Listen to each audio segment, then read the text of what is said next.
Have you ever wondered why a certain person keeps showing up in your mind, no matter how hard you try to forget, to let go, to move on? It's not because you see them every day. It's because they appear inside your heart like a thought that just won't fade, like an echo that refuses to quiet down. Sometimes, it's the ones who only pass briefly through our lives that leave the deepest marks. They came and went in a moment, yet their face, their words, or a feeling they stirred lingers long after. Why does that happen? And what if you never even loved that person? You don't feel anger. You're not hoping for anything anymore. But still they remain. Like a ripple on the surface of a lake, the more you try to still it, the more it spreads. Could it be that there's something deeper going on? Maybe a message from within. Maybe a karmic thread left unresolved. Maybe an attachment you haven't yet recognized. In Zen and Buddhist philosophy, this isn't random. When someone keeps showing up in your thoughts, it often reflects a deeper connection, unfinished karma, unlearned lessons, or lingering energy tied to desire and clinging. So the real question becomes, why is this person still living in your mind? Let's take a gentle look at 10 profound reasons drawn from Zen and Buddhist wisdom. Not just to understand them, but to better understand yourself. And in doing so, learn how to release what still weighs heavy on your heart. 1. Attachment is an invisible chain. Have you ever been sitting quietly making a cup of tea? Or just resting alone and suddenly that one person pops into your mind? Even though it's been years, no more calls, no more connection. But in your heart, something hasn't been set free. They're not physically present anymore, but the memory of their voice, their presence, that lingering feeling, they keep circling in your thoughts, like a wave that won't dissolve. Instead of living fully in the present, the mind starts looping back, replaying memories, wondering what could have been different, or just not understanding why you still think of them at all. This isn't rare, especially in midlife or later years, when life quiets down and reflection grows deeper. I've heard so many older students ask the same thing. I don't love that person anymore. So why can't I stop thinking about them? There's an old Zen story about a man who lived beside a river. One day, he spotted something glittering in the water. He thought it was gold. From that moment on, he stopped working, stopped seeing friends. Every day, he sat at the riverbank, staring into the current, waiting to grab that piece of gold. Years went by. He never found it. A passerby asked, "Why are you still sitting here every day?" The man replied, "There's gold down there. I can't rest until I get it." The passerby smiled and said, "The gold isn't in the river. It's in your mind." That story strikes deep, doesn't it? Because the truth is, it's not that person holding you back. It's the meaning you've attached to them. Maybe it's unfinished business. Maybe it's regret. Maybe it's a dream that never came true, a goodbye never said, a wound never healed. But once you tie that kind of meaning to someone, the mind won't let go. It holds on. And that is attachment. Attachment doesn't need chains. It is the chain. Not everyone who walks away is a loss. Not everyone who lingers in your heart is someone you still love. Sometimes, the ones who stay the longest are here to teach you the most important lesson of all: how to let go with grace. Sometimes we hold on, not because we still want that person, but because we can't accept that the story ended without a proper close. As if forgetting would mean losing a part of ourselves. But think about this. If your hands are still closed, how can you open them to receive something new? Buddha taught, what is not yours, no matter how tightly you hold, you cannot keep. And so, whatever is meant to leave, let it, like the final leaf of autumn, falling gently to make room for spring. Attachment is like a shadow. The more you chase it, the clearer it becomes. But the moment you pause and turn inward, you realize there is no one holding you back except yourself. 2. Letting go is not forgetting. Have you ever felt stuck between two sides? One side is the past, what's already gone. The other side is the unknown, something unclear, uncertain. And in the middle, you just stay frozen, not moving forward, not going back, just stuck. There's a Zen story I often share with people learning how to let go. A young disciple once came to his teacher and said, "I can't stop thinking about someone. They're no longer in my life, but they're still in my heart." The teacher didn't answer right away. He brought the student to the river and said, "Step into the water." The student hesitated. He could feel how strong the current was. The teacher pointed to a large rock in the middle of the river and asked, "What happens if you hold on to that rock?" The disciple replied, "I'll get stuck. I won't be able to go anywhere. And if you let go, the current will carry me." The teacher smiled and said, "Life is the river. Letting go doesn't mean losing someone. It means allowing yourself to flow with your own path." It's such a simple story, but it holds a lesson that can take us a lifetime to truly understand. Letting go doesn't mean rejecting the past. It doesn't mean erasing memories or pretending nothing ever happened.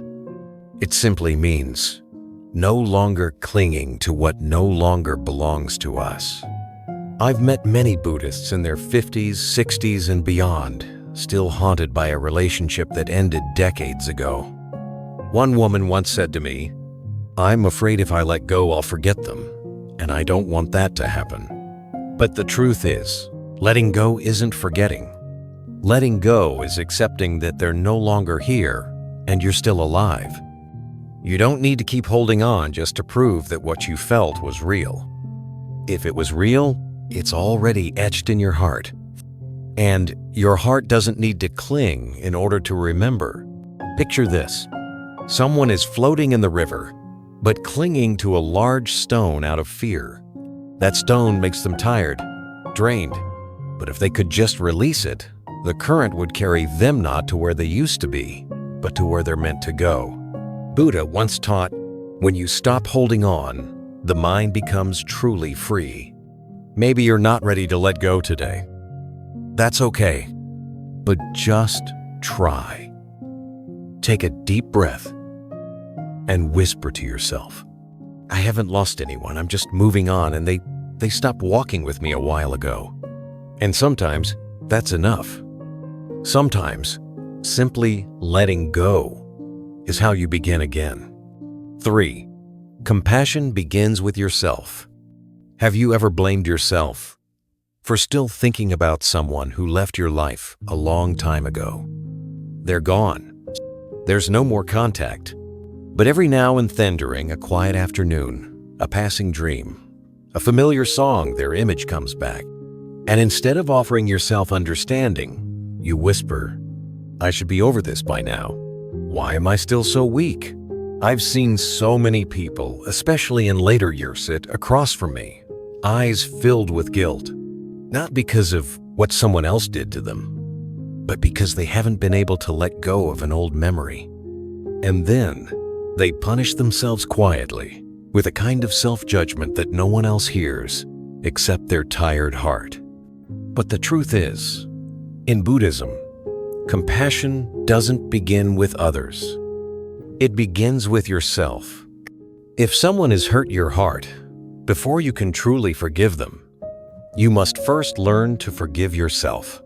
Forgive yourself for loving, for hoping, for not being stronger sooner. Forgive yourself for being human. You imagine this. Someone is hiking a long path. There's a small pebble in their shoe. At first, they ignore it, but as they walk, it starts cutting into their skin. Eventually, they stop, take off the shoe, and throw the pebble away. But the pain still lingers because the wound is inside now. The same goes for your heart. You may have deleted the number, stopped the conversations, cleared out the photos. But if you haven't removed the pebble from your heart, then the pain stays. The Buddha once said, "No one can love you more than you must learn to love yourself. And no one can hurt you more than your own unkind thoughts." So if you still think about someone, don't rush to judge yourself.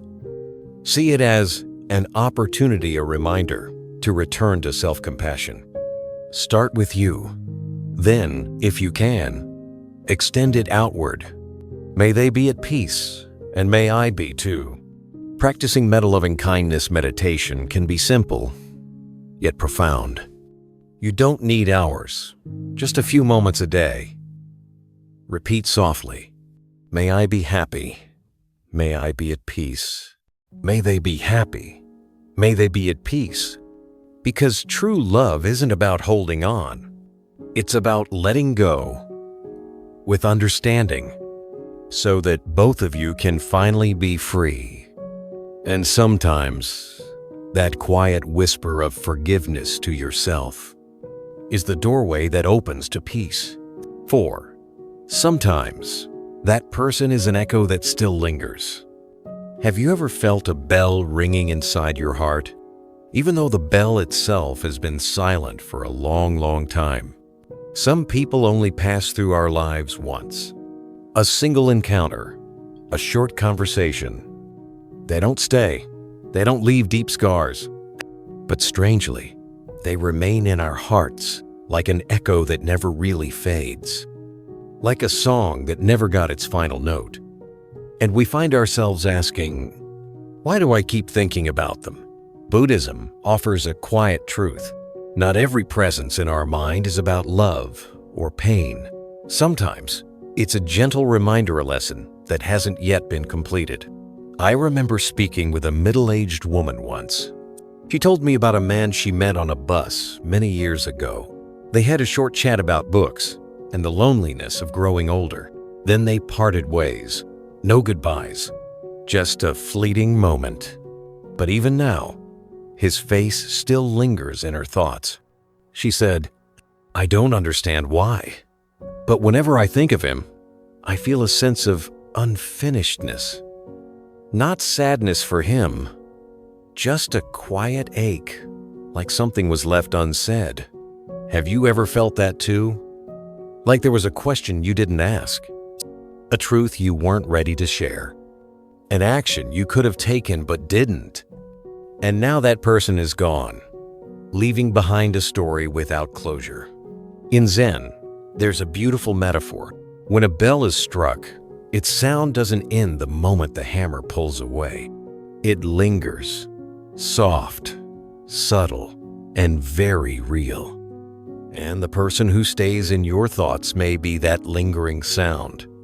They're not meant to be chased, not meant to pull you back into the past, but to help you realize some connections aren't here to last forever.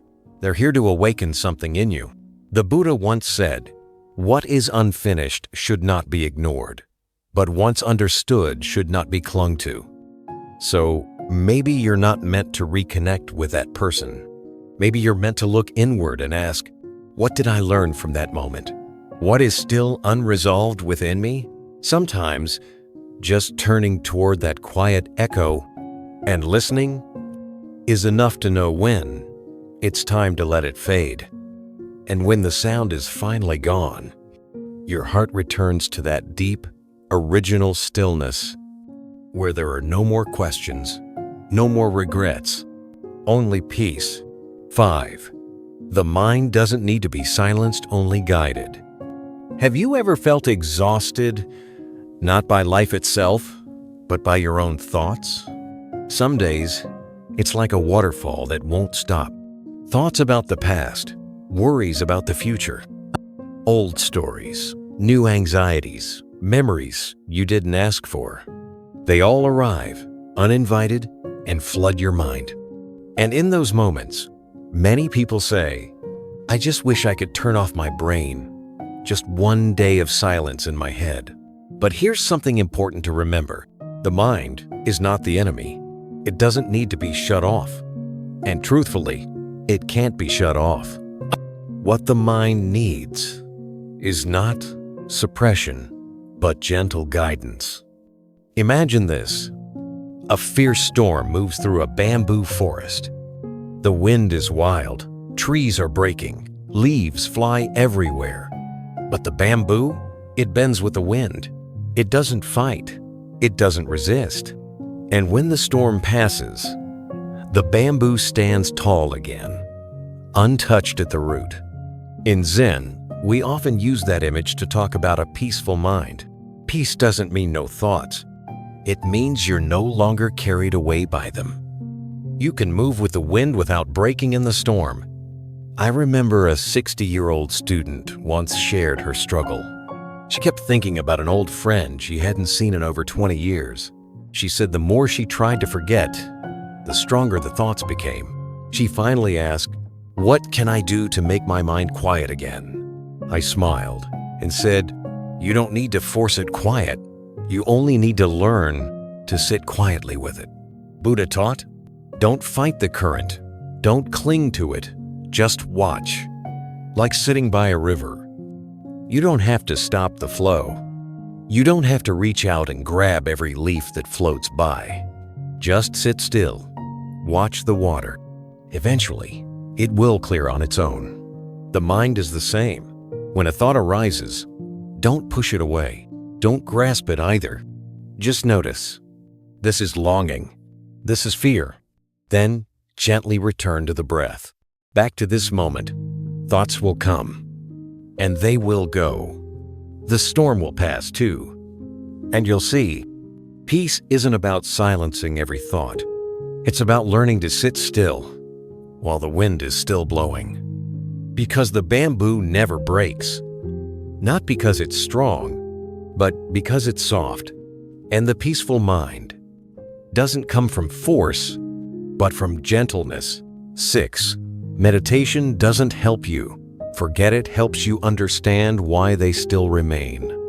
Have you ever sat down to meditate, hoping for peace, but instead, a familiar face suddenly appears in your mind?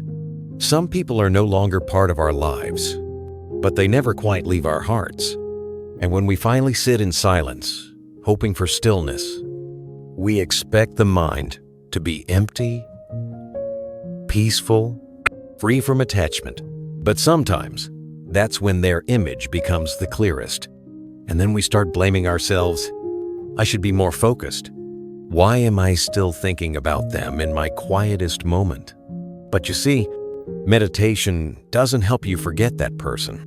It helps you understand why they're still here. One of the biggest misconceptions among those new to meditation is the belief that a silent mind equals successful meditation. But the human heart, especially one that has known love, loss, or deep emotional bonds, carries impressions. And they don't disappear just because we close our eyes. Buddhist teachings offer a simple but wise approach. Observe the feeling and gently name it. When a memory arises, don't push it away. Just name it softly. This is longing. This is regret. This is the wish to be understood. When we name our emotions, we stop being swallowed by them. We begin to see them as passing guests, here for a moment, and then gone. Imagine this. You're sitting on your front porch. A quiet visitor comes by. They don't knock loudly. They just sit beside you for a moment, then silently leave. If you tried to force them away, it would feel tense. But if you simply acknowledge their presence and continue what you're doing, eventually they leave on their own. That's what the mind is like. Meditation doesn't ask you to erase your thoughts. It simply invites you to stay long enough to understand why that person still lingers. And once you pause, listen, and observe, you'll begin to see you no longer need them to stay, because the lesson has been learned, the feeling has been honored, and the mind in its own returns to stillness. As the Buddha taught, when the light of wisdom shines into the darkness of ignorance, there is no need to chase the darkness away, disappears on its own. So if today, While meditating, someone appears in your mind. Don't see it as failure. See it as a doorway. A chance to know yourself more deeply. A chance to heal what was left unfinished.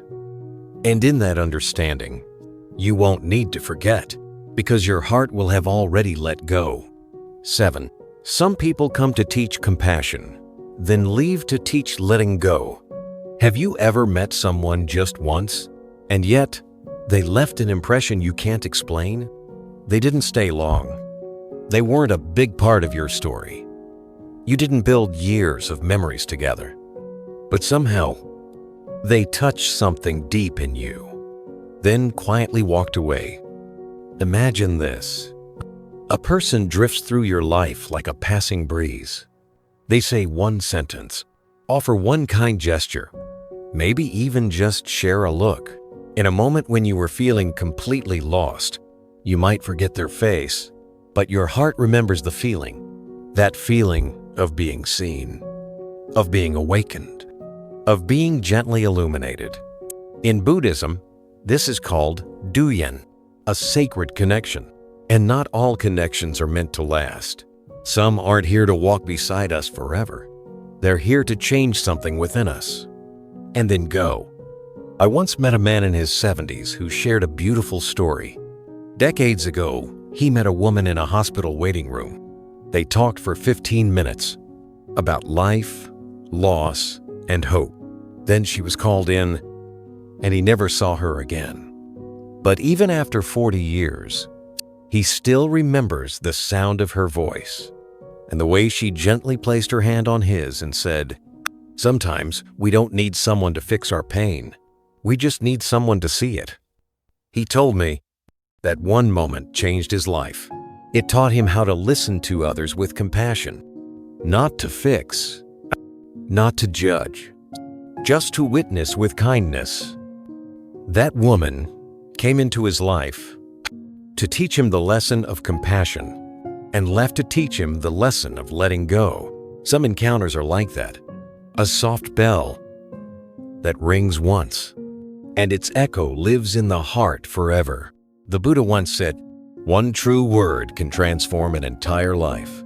So if today you find yourself thinking about someone you barely knew or only knew briefly, don't be surprised. They may not have come to walk with you for years. They came to awaken something in you, a part that was forgotten, closed off, or in need of light. And when their purpose was fulfilled, they left, just as gently as they arrived. Don't be sad, because in the Dharma, departure is not the end. It is part of the completion. You've learned compassion, and now it's time to learn how to let go with gratitude. 8. Sometimes what we don't say becomes the real karma. Have you ever had the chance to say something kind, something simple, but you stayed silent? And later, it was that silence that haunted you more than anything you could have said? Maybe it was a gentle check-in, a soft look of compassion, a hand placed on someone's shoulder, or just the words, "I'm here if you need me." But you held back, maybe out of shyness, discomfort, or thinking, "They'll be fine." Picture this. A young monk is walking along a mountain path. He sees a traveler sitting by the roadside, tired eyes, shoulders heavy with sorrow.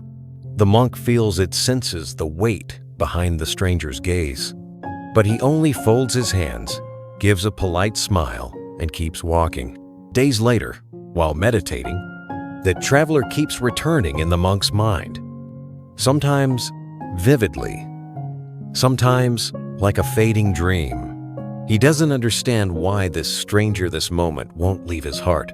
Finally, the elder monk says gently, "It's not because you did something wrong, but because you didn't do what was right." In Buddhism, we often talk about karma as things we've done, words spoken, actions taken, harm caused. But there's another kind of karma, the karma of silence. It's the karma of what we didn't say, of kindness left unoffered, of hesitation when there was a moment to plant a seed of good, but we let it pass. I once spoke with an elderly Buddhist woman. She said she still remembers a classmate from decades ago, not because of shared memories, but because one day she saw her friend looking sad and said nothing, didn't ask, didn't hug, didn't reach out.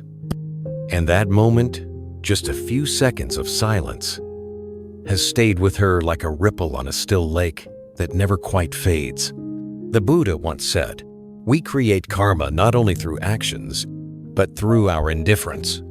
So if today you notice someone in your family is quieter than usual, if an old friend grows distant, if a neighbor no longer steps outside, don't just walk past in silence.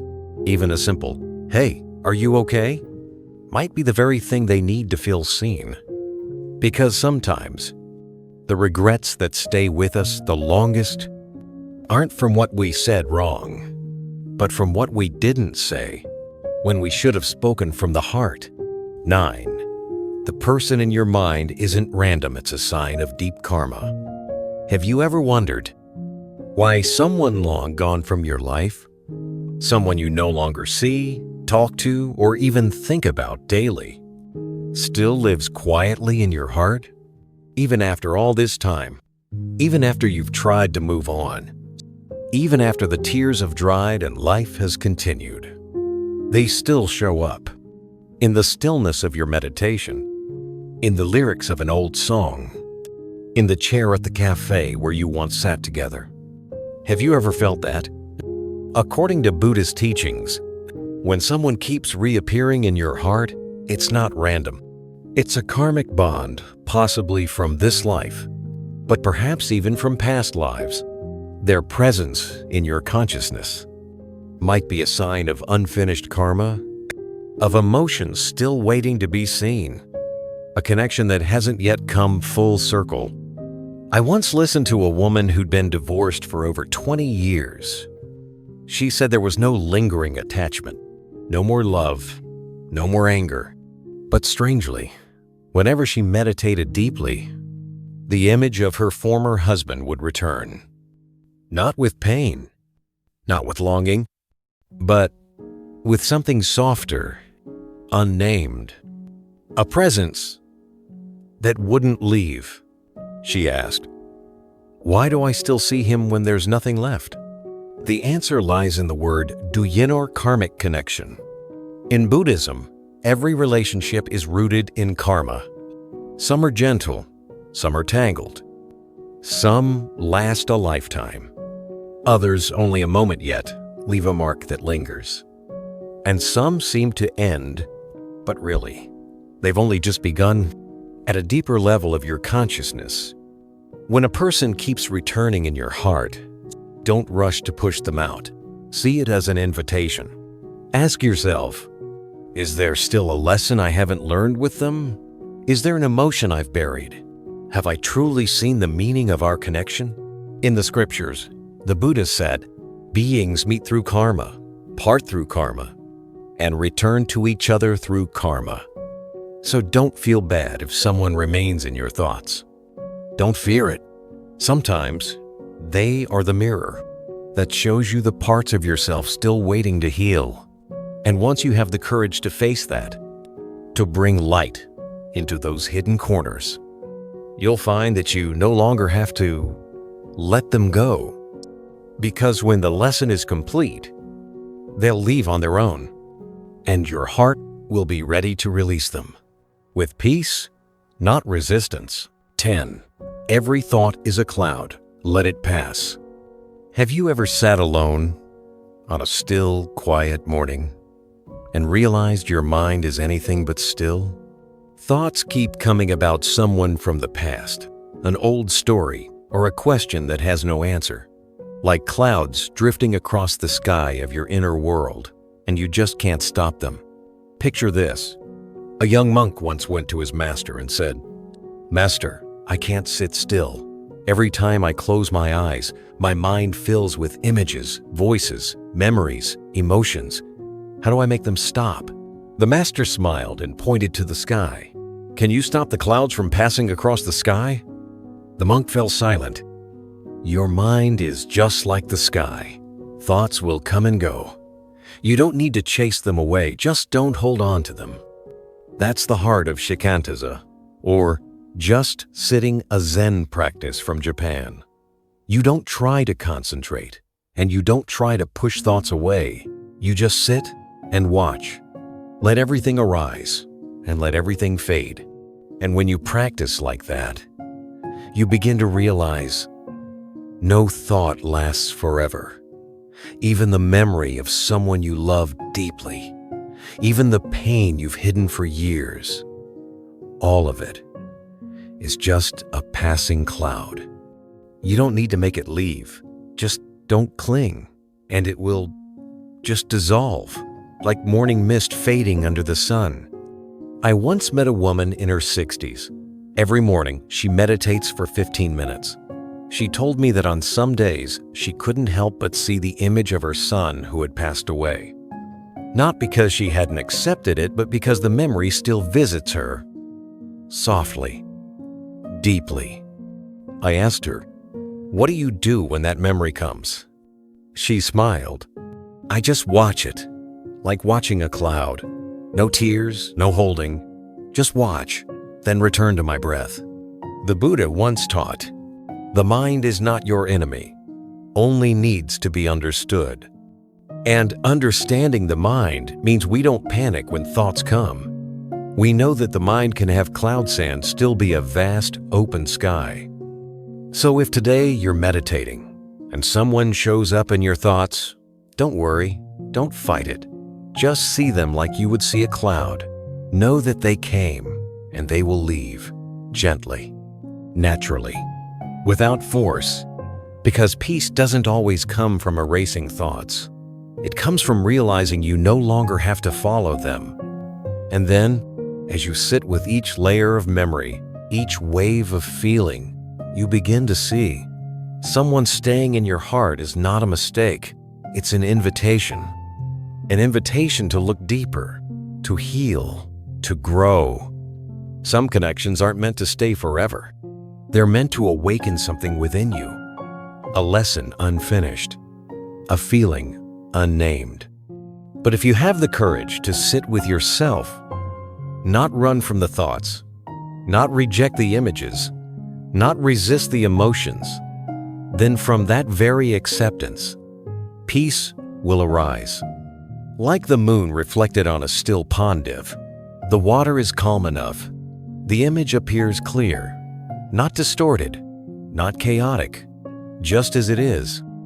And you too will become clear when you stop trying to control and instead simply witness. Thank you for sitting with me, for listening, for walking this journey together with an open heart and a quiet soul. If you feel this reflection touched something inside you, please subscribe to the Buddhism Seeds channel so we can continue nurturing understanding, compassion, and inner stillness together. Don't forget to like, share this video with someone who might need a moment of silence. And if you have thoughts or stories to share, I'd love to read them in the comments. See you in the next video where we keep walking this path of knowing ourselves, understanding others, and embracing life fully.